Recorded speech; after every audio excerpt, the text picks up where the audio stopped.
Hello my dear students, कैसे हैं आप सब। आज हम पढ़ेंगे chapter number 5 measurement of length and motion.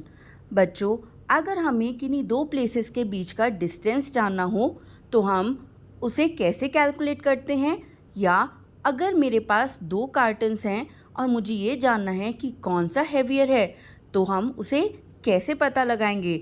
हम इन दोनों चीज़ों के लिए मेजरमेंट का यूज़ करेंगे। तो बच्चों, हम मेजरमेंट्स की हेल्प से पता करते हैं कोई चीज़ कितनी लॉन्ग है, वाइड है, हैवी है, या और भी बहुत कुछ कि उसका वॉल्यूम कितना है। और बच्चों, हम ये कैसे पता लगाते हैं कि कोई चीज़ इन मोशन है या एट रेस्ट। चलिए एक एग्जाम्पल की हेल्प से समझते हैं। सपोज़ हम ट्रेन में एक विंडो के किनारे वाली सीट पर बैठे हैं और हम बाहर की तरफ देख रहे हैं। तो बच्चों, हमें बाहर जो ट्रीज़ हैं ये मूविंग बैकवर्ड लगते हैं, लेकिन जो पर्सन हमारे साइड में बैठा होता है वो हमें एट रेस्ट लगता है। ऐसा क्यों होता है? क्योंकि बच्चों, मोशन एक रिलेटिव कंसेप्ट है। Something that appears to be in motion in relation to one, यानी जब कोई चीज़ अपनी पोजीशन को चेंज करती है विद रिस्पेक्ट टू टाइम, तो बच्चों वो चीज़ हमें लगती है इन मोशन। और अगर कोई चीज़ अपनी प्लेस को चेंज नहीं कर रही है विद रिस्पेक्ट टू टाइम तो वो हमें लगती है एट रेस्ट। चलिए समझते हैं व्हाट इज़ मेजरमेंट। मेजरमेंट को बच्चों हम डिफाइन कर सकते हैं as an act of determining an unknown quantity, जैसे कि लेंथ, डिस्टेंस, वेट या टाइम। बच्चों, हमें किसी भी क्वांटिटी को मेजर करने के लिए उसके यूनिट ऑफ मेजरमेंट का पता होना चाहिए। यूनिट ऑफ मेजरमेंट एक स्टैंडर्ड वैल्यू होता है जिसे यूज़ किया जाता है क्वांटिटी को मेजर करने के लिए। अर्लियर डेज में लोग hand span, cubit, arm length या फुट स्टेप को यूज़ करते थे as different unit of measurement of length and distance. बच्चों, जानते हैं ये सभी चीज़ें क्या हैं? हैंड स्पैन होता है the length between the tip of the thumb and the little finger, जब हम अपने हैंड को स्ट्रेच आउट करते हैं। क्यूबिट होती है हमारे एल्बो से लेके मिडिल फिंगर तक की लेंथ। आर्म लेंथ होती है हमारे शोल्डर से लेके मिडिल फिंगर की टिप तक की लेंथ। और फुट स्टेप होता है हील से लेके हमारे ग्रेटेस्ट टो के टिप तक की लेंथ। तो बच्चों, जब हम इन सभी मेजरमेंट्स को यूज़ करते थे तो हमारे आंसर्स वेरी होते थे, क्योंकि सभी ह्यूमन बींग्स डिफरेंट हैं और इसकी वजह से प्रॉब्लम आती थी non standard units of measurement की। बच्चों, यहाँ से नीड अराइज हुई for the standard unit of measurement, जो कि यूनिफॉर्म रहे जब भी कोई उसे मेजर करे, और ऐसी यूनिट को कहा गया स्टैंडर्ड यूनिट। चलिए जानते हैं standard unit of measurement. Uniformity के लिए बच्चों 1960 में the General Conference on Weights and Measures ने रिकमेंड किया कि एक कॉमन सिस्टम होना चाहिए मेजरमेंट करने का, जो कि all over the world use किया जा सके। This system of units is called the SI unit, या जिसे हम सिस्टम इंटरनेशनल इन फ्रेंच भी कहते हैं। और ये फ्रेंच से लिया गया वर्ड है, le system international de units. SI system के अकॉर्डिंग बच्चों, स्टैंडर्ड यूनिट ऑफ लेंथ होती है metre, standard unit of mass होती है किलोग्राम, और स्टैंडर्ड यूनिट ऑफ टाइम है सेकंड्स। लेकिन बच्चों, एवरीडे मेजरमेंट्स में हम और भी कई सारे सिस्टम को यूज़ करते हैं, जैसे कि एफपीएस सिस्टम यानी फुट पाउंड सेकंड, और सीजीएस सिस्टम यानी centimetre gram and second. Systems को हम आज भी यूज़ करते हैं फॉर मेजरिंग थिंग्स। चलिए जानते हैं multiples and sub multiple of units. We measure the length of any object by using a metre scale या फिर मेजरिंग टेप। तो बच्चों, मीटर है एक स्टैंडर्ड यूनिट ऑफ लेंथ, लेकिन हम लेंथ को सेंटीमीटर्स, मिलीमीटर्स और किलोमीटर्स में भी मेजर कर सकते हैं for our sake of convenience. The type of unit जो हम यूज़ कर वो डिपेंड करता है हम कितने मैग्नीट्यूड की लेंथ को मेजर कर रहे हैं। Metre can be measured as unit to measure the length of a table और अ रूम और height of a tree etcetera. लेकिन अगर हमें स्मॉल ऑब्जेक्ट्स को मेजर करना है तो हम सेंटीमीटर्स का यूज़ करते हैं।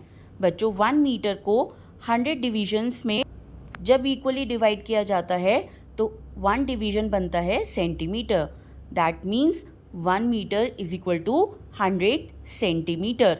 और इसी तरह और छोटे लेंथ्स को हम मिलीमीटर्स में भी मेजर कर सकते हैं। ईच सेंटीमीटर को फर्दर डिवाइड किया जाता है 10 इक्वल डिविजन्स में, जिसे कहा जाता है मिलीमीटर, और 1 सेंटीमीटर होता है 10 मिलीमीटर के इक्वल। बच्चों, सेंटीमीटर और मिलीमीटर यूज़ किए जाते हैं टू मेक स्मॉल मेजरमेंट्स, इसीलिए इन्हें कहा जाता है सब मल्टीपल यूनिट्स। बच्चों, अगर हमें किन्हीं 2 सिटीज़ के बीच का डिस्टेंस जानना है तो हम ऐसी बड़ी यूनिट्स को मेजर करने के लिए किलोमीटर का यूज़ करते हैं, और ये है एक मल्टीपल ऑफ मीटर। चलिए जानते हैं मेजरमेंट ऑफ लेंथ। लेंथ को हम मेजर कर सकते हैं using various measuring tools like centimetre और मीटर स्केल, या फिर रूलर, मीटर रॉड और मेजरिंग टेप। तो बच्चों, लेंथ मेजर करने के लिए हम सबसे पहले रूलर को यूज़ करते हैं और इन सभी स्टेप्स को ध्यान रखते हैं। हमें रूलर या मीटर स्केल को अलोंग द लेंथ रखना चाहिए जिसे हमें मेजर करना है, as shown in the picture. और बच्चों, हमें मेक श्योर करना चाहिए कि 0 मार्क कोइंसाइड करे with one of the ends of the length जिसे हम मेजर कर रहे हैं। कुछ स्केल्स में बच्चों एंड्स ब्रोकन हो सकता है और 0 क्लियरली नहीं विजिबल होता है। ऐसे केसेस में हमें 0 से अलग कोई और डिजिट जैसे कि 1 हम ले सकते हैं एज द इनिशियल रीडिंग। हम सब्ट्रैक्ट करेंगे इनिशियल रीडिंग को फ्रॉम द फाइनल रीडिंग और हमें मिल जाएगा हमारा accurate measurement of length. Now we will study measuring the length of a curve line. बच्चों, ये बहुत डिफ़िकल्ट या एकदम इम्पॉसिबल होता है to measure the length of a curve line और curve surface using a metering scale. तो बच्चों, इसके लिए हम यूज़ करते हैं किसी थ्रेड या डिवाइडर को। सबसे पहले जानते हैं हम थ्रेड को यूज़ करके कैसे कर्व लाइन को मेजर करेंगे। हम कर्व लाइन के अलोंग थ्रेड को वैसे ही कर्व के ऊपर प्लेस करेंगे और बाद में इस थ्रेड को हम over the metre scale measure करेंगे, जिससे हमें कर्व लाइन की एक्चुअल लेंथ पता चल जाएगी। सेकंड है बाय यूजिंग डिवाइडर। तो बच्चों, इसके लिए हम डिवाइडर को वाइड ओपन करेंगे, जिसके लिए डिवाइडर के दोनों लेग्स के बीच आ जाएगा हमारा कर्व्ड लाइन। इसके बाद हम डिवाइडर को मेजर कर सकते हैं ओवर द मीटर स्केल और हमें डिस्टेंस पता चल जाएगा ऑफ द कर्व लाइन। चलिए अब जानते हैं measuring the diameter of a circular और स्फेरिकल ऑब्जेक्ट को। बच्चों, एक 1 रुपी कॉइन एक सर्कुलर ऑब्जेक्ट है और बॉल एक स्फेरिकल ऑब्जेक्ट है। तो बच्चों, डायमीटर ऑफ अ सर्कुलर या स्फेरिकल ऑब्जेक्ट हम नहीं जान सकते हैं directly by measuring with a ruler. चलिए अब समझते हैं मोशन। मोशन क्या होता है? तो बच्चों, हम किसी भी चीज़ को मूव करा सकते हैं from one place to another जब हम उसे पुश करें, पुल करें या थ्रो करें, जिसकी वजह से उसकी पोजीशन चेंज होती है। ऐसे ही पोजीशन का चेंज होना किसी भी बॉडी में या ऑब्जेक्ट में विद रिस्पेक्ट टू टाइम कहलाता है motion. For example, a ball comes into motion जब इसे थ्रो किया जाता है और ये स्टॉप हो जाती है आफ्टर सम टाइम। इसी तरह water flowing in a river है एक कॉन्टिन्यूस मोशन। बच्चों, ऑब्जेक्ट्स स्टेट ऑफ मोशन को डिस्क्राइब किया जाता है उसकी स्पीड और मोशन की डायरेक्शन से। जब स्पीड 0 होती है तो ये कंसिडर किया जाता है कि object at the rest state है। In other words, a body is at rest if its position does not change with time with respect to its surroundings.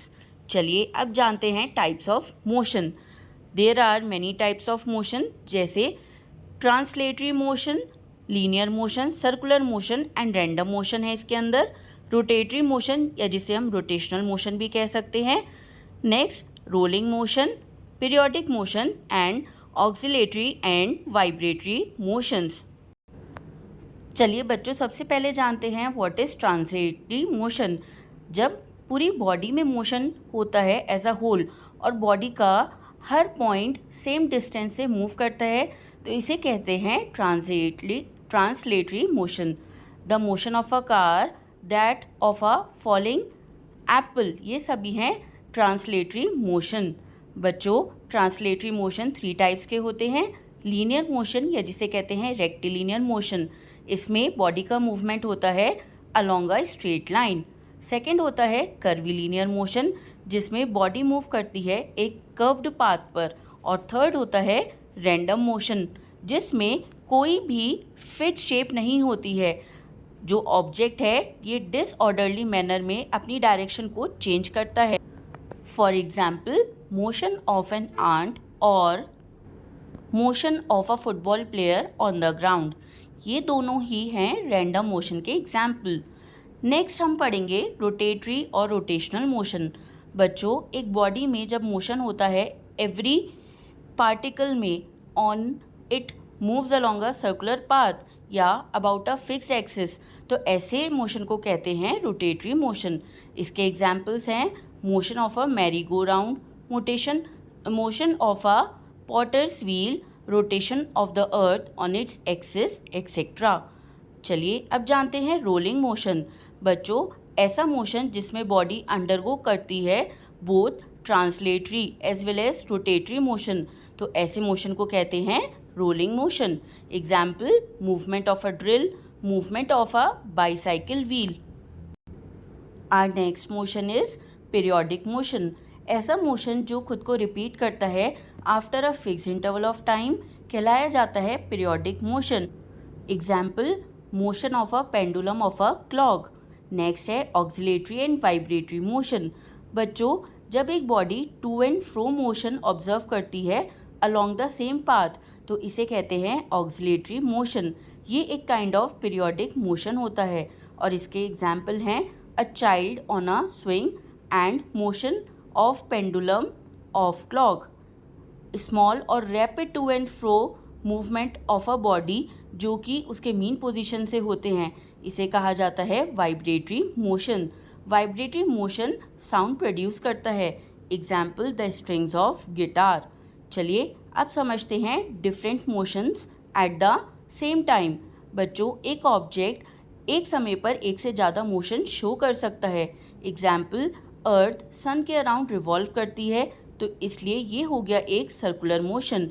अर्थ अपने अराउंड भी रोटेट करती है, तो ये हो गया एक रोटेशनल मोशन। और अर्थ अपना जो रिवॉल्यूशन है अराउंड द सन ये रिपीट करती है, तो इसलिए ये हो गया पीरियोडिक मोशन। तो बच्चों, आई होप आपको ये चैप्टर अच्छे से समझ में आया होगा and you would have enjoyed this lesson. Thank you.